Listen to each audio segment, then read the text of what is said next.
And welcome to Interesting to See, your daily sports podcast, news, narratives, takes, and gambling. I am Nick. I am late this morning because Microsoft updated to Microsoft 11, which I totally asked them to do. Just kidding. I did not.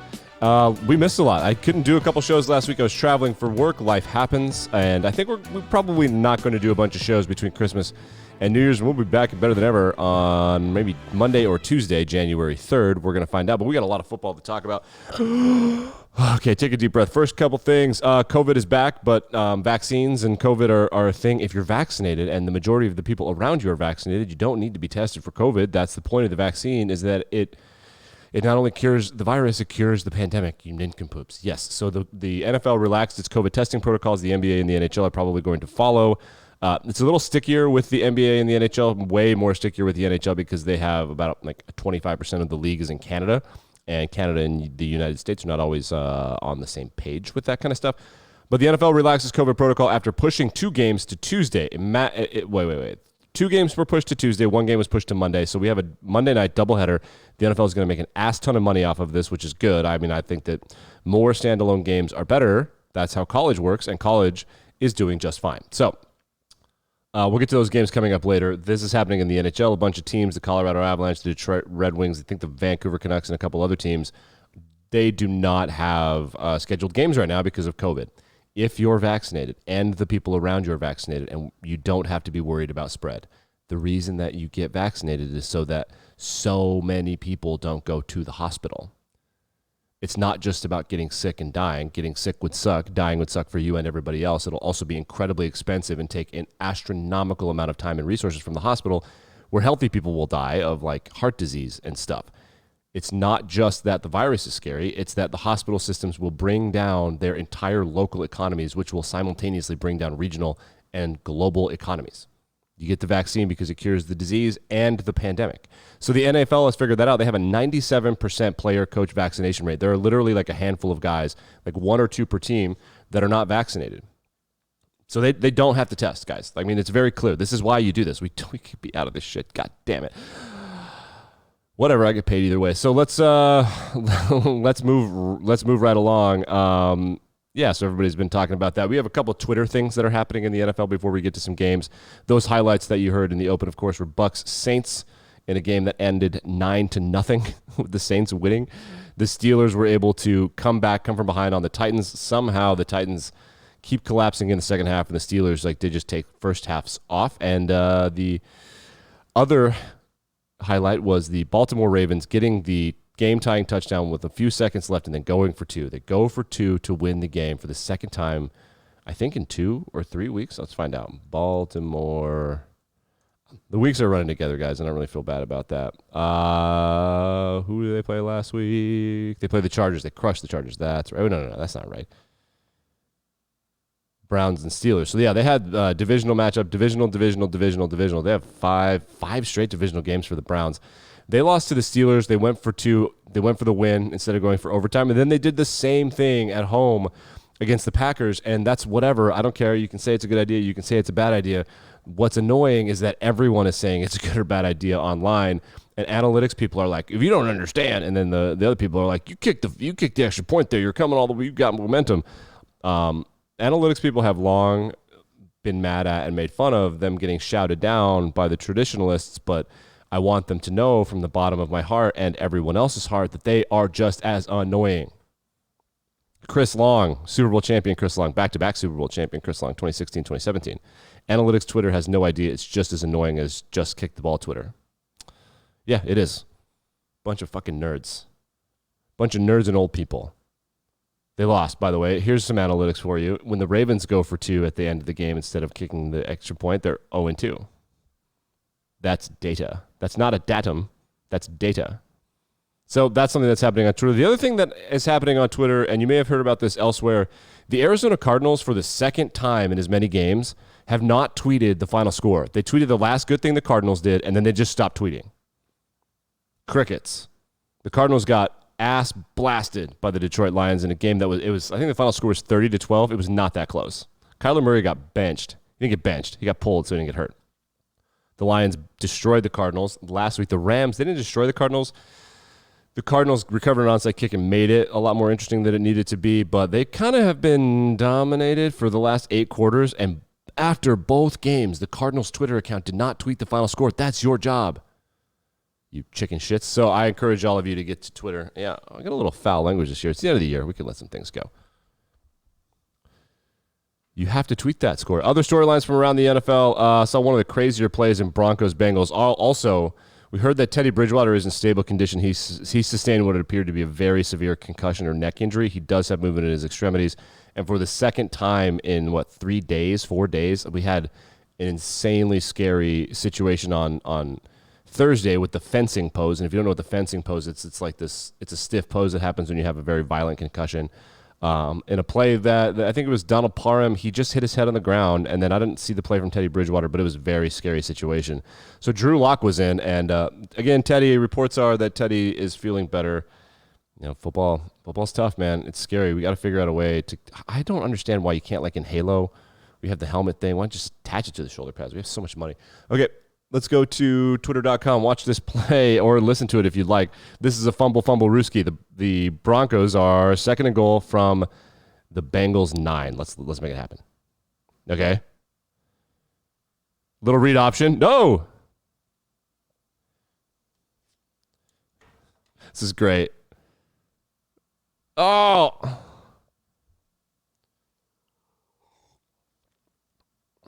Okay, so they ran a read option with Drew Lock. The Khalif Kareem, the defensive end, did not buy it. He just took the ball away from Drew Lock, and then he ran, and then Drew Lock was kind of harassing him like a little kid, like, stop it. But then he just kept at it and kept at it and kept at it and got the ball back. It was awesome. Bengals in that game. They're kind of good. Then, okay, so super nerds and also rugby people have long since theorized that the future of football are going to be downfield laterals like you see in rugby. Of course, the hook and lateral, a very famous trick play. We saw a downfield lateral that it was a trick play, but it was also something that seems super replicatable. I definitely believe this will be integrated more. You've seen it on the fly, famously Vince Young in the national championship game way back when with Texas and USC. I've seen it a couple times with the Chiefs, with Kelsey Wood lateral to LaShawn McCoy. We saw a called one yesterday, though. This was not improv. This was a called downfield lateral situation. So you can watch it, and we can listen to it, and I'll explain it to you in a second. This is Jets, Dolphins, and here's the situation. This is not like a dire situation. There's a $1:46 left in the second quarter. The Dolphins are trailing the Jets 17-10. The Jets have the ball 3rd and 15 from the 20. So 3rd and 15 from the 20, a half of football left to be played. The team that has the ball is 3rd and 15, and they are up by 7 from their own 20. Here we go.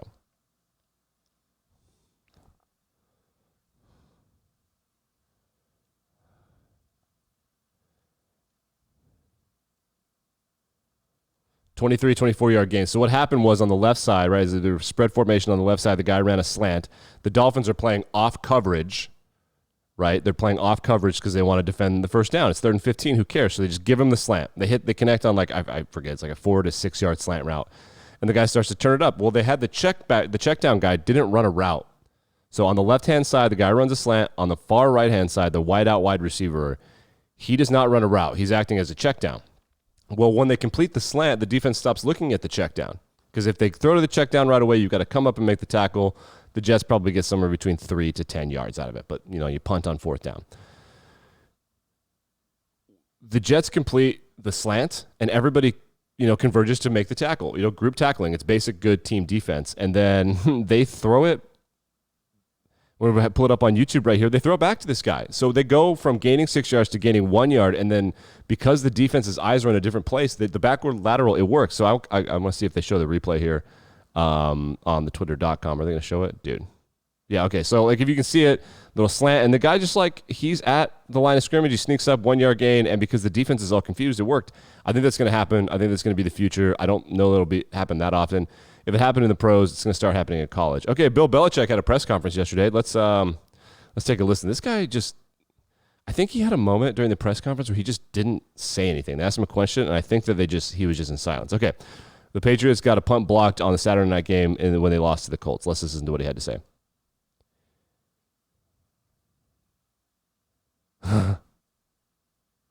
Love it. Love that analysis. Okay.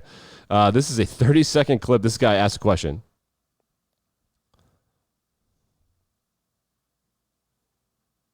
Seven seconds.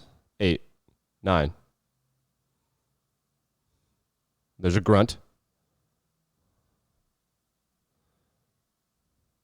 10 seconds of silence. Grunting. 15 seconds of silence. Grunting. And they just gave up. He just doesn't answer it. He just smacks his lips a couple times. What a bro. I don't understand what's going on with the Saints and the Bucs. 9-0. That was a real-life football score that actually happened. That really happened in a professional football score. It was 9-0. It was on Sunday Night Football. What a boring game. The Saints own the Bucs. I don't know what to say. Tom Brady. We played it in the open, but if you want to watch it again, here it is on Twitter. He tried to scramble, and when I say I have never seen a slower cut, I don't know if he was worried about his ACL or if he just is like a really long like Cadillac Coupe de Ville that just can't turn around. Shh, Mike Tirico. So we were watching him. Okay, so he goes across the line of scrimmage, and he takes like 5 little stutter steps to cut, and he just gets smoked from behind. They got their asses whipped. Crazy stuff. Crazy stuff. So I guess we could run down the NFL scores. So the Lions, like we mentioned earlier, they dominate the Cardinals. This has a lot of draft implications because the Jets, the Jags, and the Texans have all played each other, right? So the Texans beat the Jags. The Texans beat the Jags for the second time this year, and as a result of that, the Jacksonville Jaguars now have the first overall pick for the second time in as many years. This is really interesting and important because they fired head coach Urban Meyer. They have one of the best quarterback prospects in the NFL, but also because of that, they don't need a quarterback. And everybody knows they probably need a lineman, but there are 2 really good edge rushers, and it really impacts things. The Texans are now moved to 3rd in the draft order with a win. They have 3 wins. The Lions have 2.5 wins. The Jaguars have 2 wins. The Jets have 3 wins also, and the Jets will be playing one of these teams coming up. I forget who it is. But there's a bit of a round robin happening. Yeah, the Jags play the Jets next week. So one of those teams has to win. If the Jags win the game, the Lions are back to having the first overall pick. But the Lions out of nowhere look good. So a lot of things happening for the end of the draft. So when we go back and we look at standings, nothing has been quite decided. An enormous game coming up with the Bills and the Patriots this week. The Patriots are 9-5. The Bills are 8-6. That's like division stuff on the line. The Chiefs are the number 1 seed in the entire AFC, despite being kind of broken. They still look like ass on offense. Ass. But their defense has figured it out. They've won 7 in a row. The Bengals are now tied for first place with the Ravens on top of the AFC North. I bet on the Bengals to win the division. No big deal. The Titans are in charge of the AFC South, but the Colts are surging. They swept the Colts, though. So the Colts would get into the playoffs right now. The Broncos and the Raiders are still hanging around. Raiders play the Browns tonight in that weird doubleheader. In the NFC, the Cowboys, Cardinals, and Bucs are all 10-4. The Bucs had a chance to clinch the division last night, but with the 17th game, they have not done that yet. The Packers have clinched the NFC North. They are the best team in football record-wise. They are 11-3 on the season. The only teams to beat the Packers have been, let's see, the Saints, and I don't know who else. Doesn't really matter. The Rams are in second place behind the Cardinals at 9-4. Are they playing on Monday Night Football or Tuesday Night Football? Who the hell can tell? Is that one of the games that got moved? LA Rams. They got moved to Tuesday. Well, they will play the Seahawks, and they should probably annihilate the Seattle Seahawks. All right, let's clear up some other NFL storylines. Do I have anything else for you here? Oh yeah, the Titans, they stomped on the logo and the terrible towel thing. Then they got crushed. Talked about the analytics thing. Cool. All right. We got some other storylines happening in sports, some COVID stuff, some other stuff.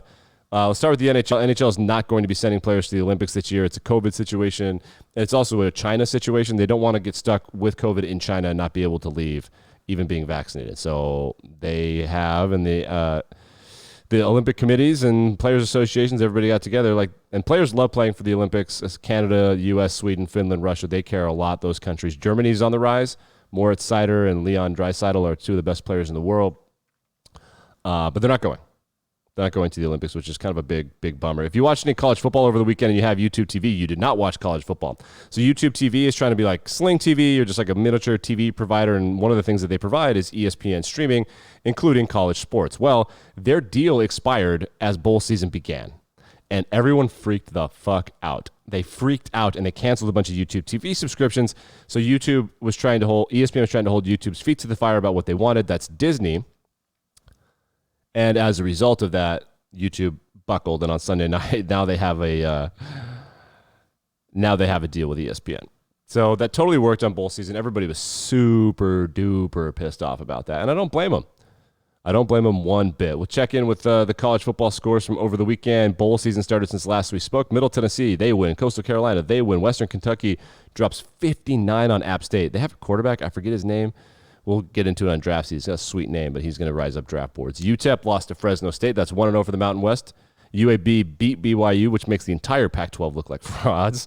Liberty beats Eastern Michigan. Utah State makes it 2-0 for the Mountain West and 0-2 for the Pac-12. They beat Oregon State. Louisiana, as their coach heads to Florida, they beat Marshall 36-21. One game today. That's Old Dominion in Tulsa at 2:30 p.m. Eastern Standard Time. Kent State plays Wyoming in the famous Idaho Potato Bowl. Tomorrow we will have previews and blah, blah, blah, blah, blah of all of that stuff. Okay, let's move to what's going on tonight. Let's bring up the bet slip. I got the bet slip for you right here. So coming up tonight, Cleveland Browns at Las Vegas Raiders. I think that game, hold on. When does that game kick? There's no way that game, it kicks at 5 p.m. Eastern Standard Time. Then whenever that's over, 8 p.m.-ish, 8:15 p.m., Vikings will play the Bears. I don't love the spreads in this game, but it's gambling, so I'm addicted and you have to do it. I love the overs in both of these games. So for Raiders-Browns, the over is 41 or 41.5 or 40.5, depending on where you find it. You want to bet the best odds. So if I want to bet over, I'd want to bet 40.5, and Sugar House Casino is the only one that has that, according to what I'm looking at right here. The over-under is 41, 40, or 42-ish, right? That's 6 touchdowns. I think it's going to get there. The Browns, the reason this game got moved is because the Browns have a COVID outbreak. So either they're going to be tired or it's not going to be that big a deal and they just tested positive and they don't care. Either way, I don't think that Vegas has any sort of read of what's going on. The Browns line moved. They were favored by 1.5. Now they're favored by 3. But that line moved, but the over-under didn't move at all. Bullshit. There are going to be more points scored. The other thing I like the over in Minnesota and Chicago as well. I just don't think there's any chance in hell the Vikings don't score 30 points here. They might lose the game. The Bears put up a bunch of points in the Packers, special teams and trick plays and all that. The Vikings are going to score 30 points. And once you get to that, the over-under right here is 44.5, which is 6 touchdowns and a field goal. Completely plausible. We'll get into a gambling preview for the Tuesday night doubleheader, which is Washington football team. They're at Philly, and then the Seahawks are at the Rams. We'll get into that as well. But my best bets for tonight, if you're a gambling addict, I like the over in both the games, and I have Minnesota to cover. They're favored by 6.5 to win by a touchdown. Yeah, I think that'll happen. The Bears are going through the motions, looking for another team. I just don't think there's any chance that they care that much about this particular game. I could be wrong, but I think they're absolutely of the mindset that they want a new coach. Can't blame them. Bo Nix, the Auburn quarterback, has transferred to Oregon, and all the Oregon fans are like, hey, I'm pretty sure our quarterback has been basically just Bo Nix anyway, so why is this happening? That'll do it. Interesting to see you be back and better than ever tomorrow morning.